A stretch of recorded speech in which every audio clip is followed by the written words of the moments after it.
only 2 weeks ago, we all experienced a tragedy very, very close at home at Fort Hood, in the shooting at Fort Hood. I think that really shook all of us.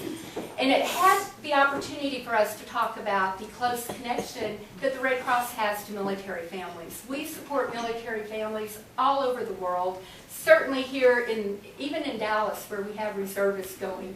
But Fort Hood is close to home, and we were very close to that tragedy and supporting that.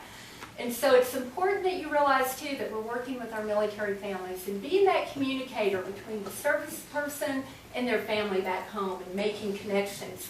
So tonight I want to introduce you to somebody who actually has a Red Cross story, Michelle Schulze. And Michelle has a Red Cross story from the military. And she had a military story, and of course, as we were thinking about the military and Fort Hood, I want to thank you, Michelle, for your service. And Michelle is also married to a Red Crosser, so you keep it all in the family at some point when you join Red Cross. So please help me welcome Michelle to come up and tell us her Red Cross story. As Cheryl said, I'm in the Army. I'm in the Army Reserve right now. And about 2 years ago, I was deployed to Iraq on a civil affairs team. It was a pretty exciting job. We got to work as a liaison between the local population, the Iraqis, and the US military. So we worked on reconstructing schools, handing out humanitarian aid, and we also monitored local government actions. We got to go to city council meetings and watch the progress there.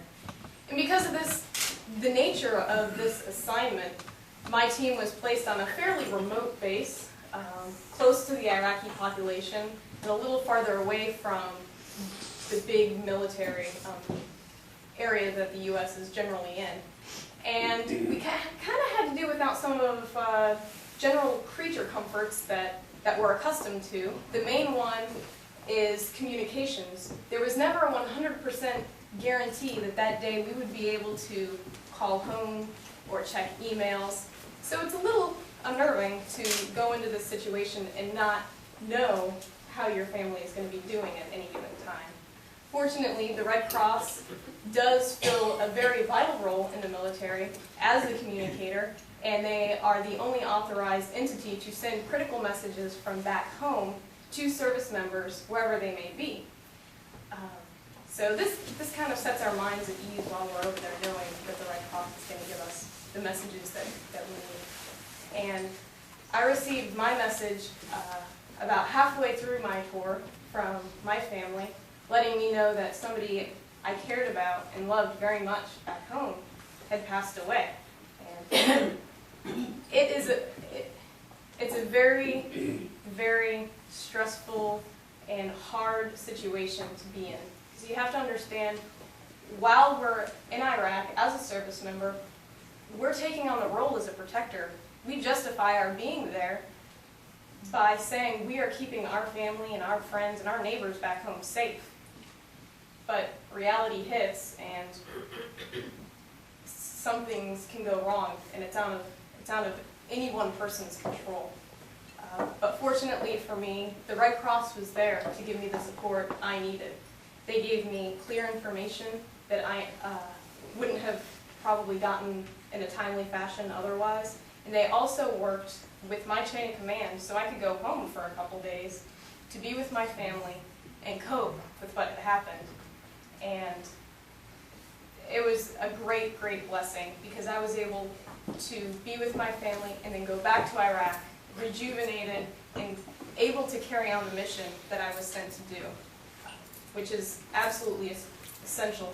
So, and with the Fort Hood situation, I kind of couldn't have imagined being deployed and thinking about your family back home and not knowing if something had happened to them and they're living on this base. I mean, even from Dallas, we could not call down to Fort Hood to find out what was going on. The phones were just blocked. But one of the first things I saw on the news once the situation was under control was that the Red Cross had their Safe and Well website up. And that was just amazing that they were so quick to respond, and I know so many families appreciated that, in addition to the regular communications that they sent. So, one story can't totally encompass the trust and appreciation that the military has for the Red Cross and what they do, but I hope this gives gives a little perspective and brings it down to earth for everybody. And I'll be here for the rest of the evening, but I don't want to take up too much time, so. Thank you for sharing your story, Michelle.